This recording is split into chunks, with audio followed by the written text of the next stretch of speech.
Philadelphia Flyers roll into the holiday break victorious over the Chicago Blackhawks. Travis Konecny and company taking it down 3-1. They are firmly in playoff position. They leapfrog the Islanders, second place in that Metropolitan Division as they get a few days off. NHL on TNT Postgame show presented by Vanda Pharmaceuticals, Liam McHugh, Rick Bowness, Anson Carter, Colby Armstrong. Just saw Travis Konecny there. We're going to talk to him in just a few seconds. I believe he's going to join us. But this is a big-time win for a team that, listen, it was going to be difficult for Chicago, obviously, with no Bedard, no Nazar. But it's back-to-back still for Philadelphia. Yeah, back-to-back, and a team that is, I would say, finding their way, right? Like, we showed some packages of their defensive play and some of the structure things that they're trying to set in. Bones, you were really impressed with that, I think, with a younger team and a lot of guys in different place, but pretty gutsy. I think, like, with this schedule the way it's been and how this season has gone for some teams and some teams dealing with injuries and, you know, to push through playing a back-to-back heading into the Christmas break and to go in there against a team that you could kind of, you know, they're missing their two best guys. Maybe look over a little bit. They hung in there and we're in a battle with Chicago. I mentioned Travis Konecny. Let's bring him in right now, chat about this game. Travis, congratulations. Appreciate you joining us. Anson, you're up first. Yeah, Travis, great game. It's Ace here. Just out of curiosity, you guys are tied for fourth fewest goals against the National Hockey League, and you guys are, I don't want to call it rebuilding, but you're trying to, you know, change things around for your hockey club. How hard has it been, or how easy has it been for your team to buy into this new structured hockey system that you're playing right now? I mean, it's obviously been a lot of work, being dialed in practice, paying attention to detail, and all the film sessions you do, you got to stay, you know, ready in those and make sure you're paying attention. But for the most part, you know, we have young guys that coming in, and usually you got to be patient with some of them. But a lot of our guys are, you know, you're almost trying to get them to be more offensive because they're so good defensively, and they're doing all the little things right. So it makes the rebuild, you know, a little bit quicker. Travis, it's Colby Armstrong. Merry Christmas, first of all. Great game, first star, goal and an assist. I got to ask you about a new face, a new guy on the block with Zegras, the way he's come in right from the start. I know he's got that personality and kind of that, like, surfer guy attitude, but seems to be fitting in real well. Yeah, you know what? I think coming in, I was giving him a hard time about playing hard in the right way, and I mean, he's done nothing but you know, all the right things for us, and he works hard every night, and I think he's just committed to wanting to play, you know, solid hockey every night, and he's getting rewarded doing it. And I think in the locker room, he's just such a big personality. All the guys love him, the staff loves him, and you know, we're really happy to have him. Listen, I know it's been a long time since this team has been in the playoffs, and you've been with this team 10 years, and you've had 7 different head coaches. Talk is the latest one, or as Trevor Zegras called him earlier to us, Taco. I don't know if that's what you call him as well, but what is Not different, and what's different, and what stands out about his coaching? I mean, I think he's still, you know, in some ways, like Torts was, you know, he's demanding, he's hard on guys. So I think that kind of prepared us in that way of, you know, you have to be held accountable. And if you're not going to be put in certain situations. And he's definitely got that too. But I don't know, there's just some different structures, some new things, some more offensive looks. I mean, some more defensive looks too, holding on to some pucks and making some different plays. I think it's just giving our guys, you know, a little bit of confidence right now, and we're rolling with it and just trying to get better every day. And, you know, I think the biggest thing too is when you have a little bit of that leash, you also know when it's the right time to make a play and when it's not. You know, you're not trying to force it because you know the next time there might be something there. So, you know, it's been good. We really like him. Travis, it's Army again. You're a farm boy, right, from Ontario? You heading home for Christmas? You get some time off, get back there, get in the stalls, get working? I'm going out west. I live out west now, so it's nice because we start on the west coast. So I'm going to go out there for a couple days, and spend time with my wife and kids, and you know, it should be great. Nice. Well, enjoy the holiday. Congratulations on tonight's game. Great game. Yeah. Thanks, guys. Appreciate it. Merry Christmas. Merry Christmas to you as well. Travis Konecny, big game tonight. What a guy. Listen, I think he laid it out pretty clearly. Like, you know, he talked about some of the similarities between Tortorella and Tuck, and you'd think accountability would definitely be right up there. But different structures. And we looked at this team, and they're in a great position, even though the Eastern Conference is stacked very tightly right now, and you could be in great position one week and then in terrible position the next week. But you'd rather be in this position right now heading into the holidays. For them to stay there, though, to be in this spot, given the roster that they have right now, that structure that he was talking about under Rick Tocchet, it has to remain in place pretty much game in, game out. It really does. And it's like every other team that's in that race. You have to stay healthy, right? You do. And you have to have timely saves, and your goaltender's got to come up big at the right time. That kid tonight he did tonight. Even though they won 3-1, he made a lot of big saves at the right time in the game. But that structure and that commitment to it from every player, it has to come from every player. That will keep them in every game if they play like that. Now, again, they're like you mentioned, Chicago's missing a couple of their guys. But regardless who you're playing, you've got to play that way. And they were able to do that tonight. They only gave up 1 goal. They're 4th in the league against goals against, and that's huge. Like we've talked about before, you defend your way into the playoffs. It starts with that, and you get your offense from playing good defense, which Philly can do. So they keep that structure. They stay healthy. They're going to be in the race right till the very end. And Bones, sorry, I was going to say, it's easier for a player to continually buy into that message the coaching staff is preaching if you're seeing success and you're winning.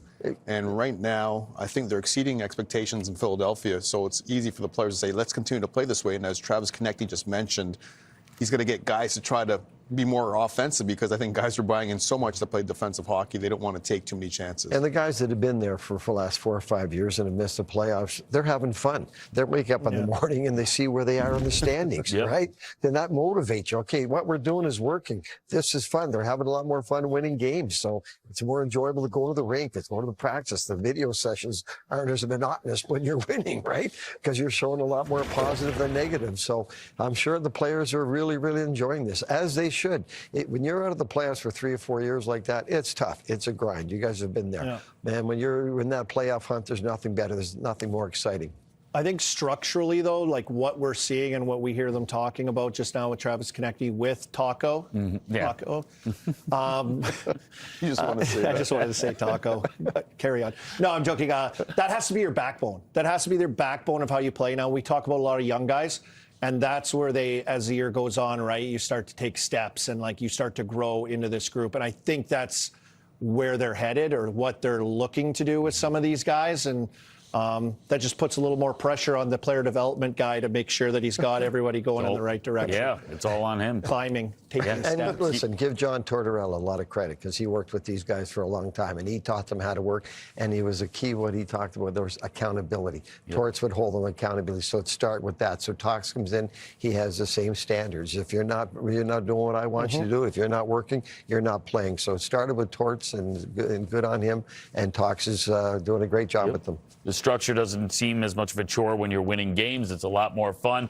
And it's been a very, very long time since I've been able to say this. No one is having more fun playing hockey right now than the Buffalo Sabres. The hottest team in hockey. Entered tonight 6 straight wins, taking on the Ottawa Senators. First period in this one, it's Bowen Byram.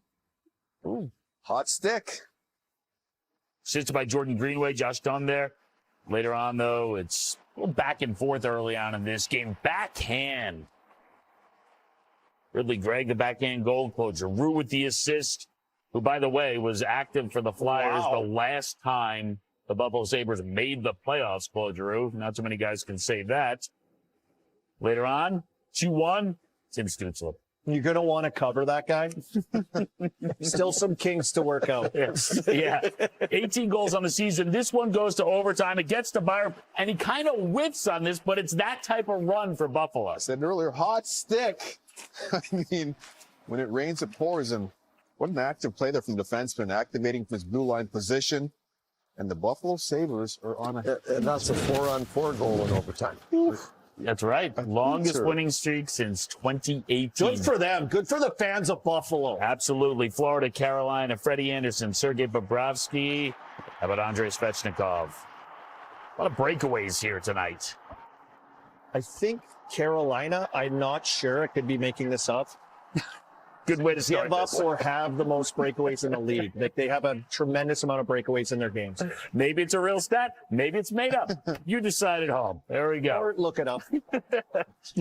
But this was 2-0 Carolina. It was all Carolina. In the third, it all fell apart, and Florida just flooded the net, goal after goal after goal. Last week they gave up a 3-goal lead.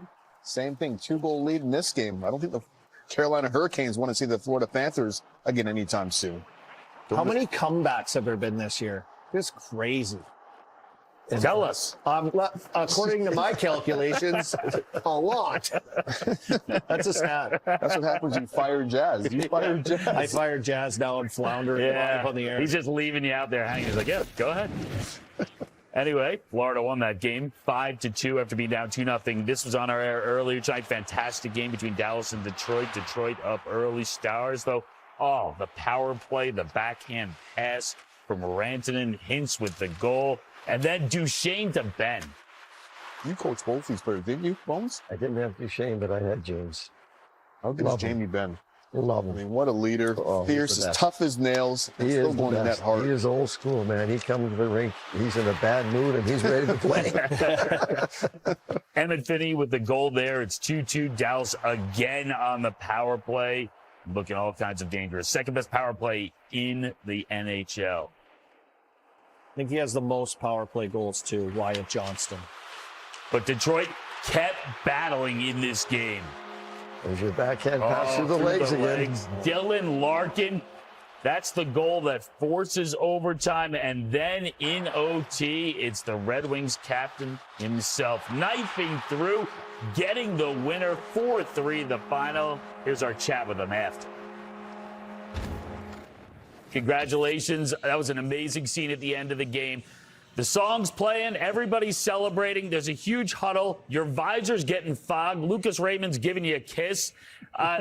These moments in a season that can be a grind, are you able to treasure moments like these? Yeah, absolutely. I mean, you know, a big game at home on a special night here, right before Christmas. It was a rocking crowd, and you know, against a really good hockey team. They're one of the best teams we've played against, and to just hang in there and you know, stay patient as a young team. I thought that was a big learning lesson. After last year, you know, there's been some upsetting times at the end of some of these Wings seasons lately. Going into this year, like, you're on fire. You're just driving it. Like, how big is this season for you? We've had different heroes every night, whether it's you know, Mo Sider's been on fire as of late.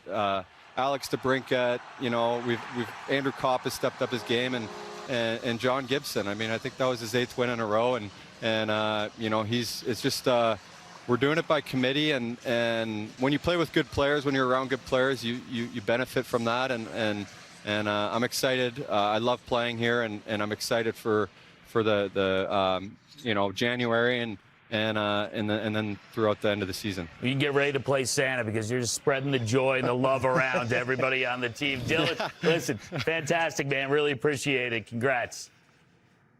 Thanks, guys. Merry Christmas. How about this? Give them the C in the Olympics. These Detroit fans are Interesting. Very relentless. interesting. Yeah. Jack Eichel. Quinn Hughes. There's definitely a lot of great candidates out Matthew there. Tkachuk. But he's up there, He's in the mix. and he should be. Mhm. Yeah. As he should be, you're right. Islanders, Devils. First period in this one, Nico Hischier. Brett Pesce skates in, coming downhill, buries it. First of the season. Yeah, they got Pesce back. They got Jack back. Getting some bodies back.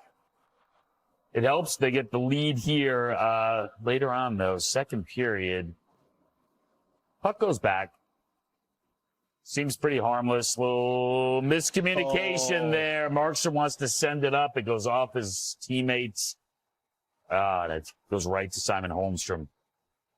He's trying to do his Marty Brodeur impersonation. Didn't really work out for him, did Hit it? him right in the Siegenthaler. This one looked like it was headed to OT, but it's a 3-on-2 for the Islanders. Puck caroms around. Oh, eventually Adam Pelech. Wow. Blasts it in. The Islanders take this one down late. Final in it, 2-1.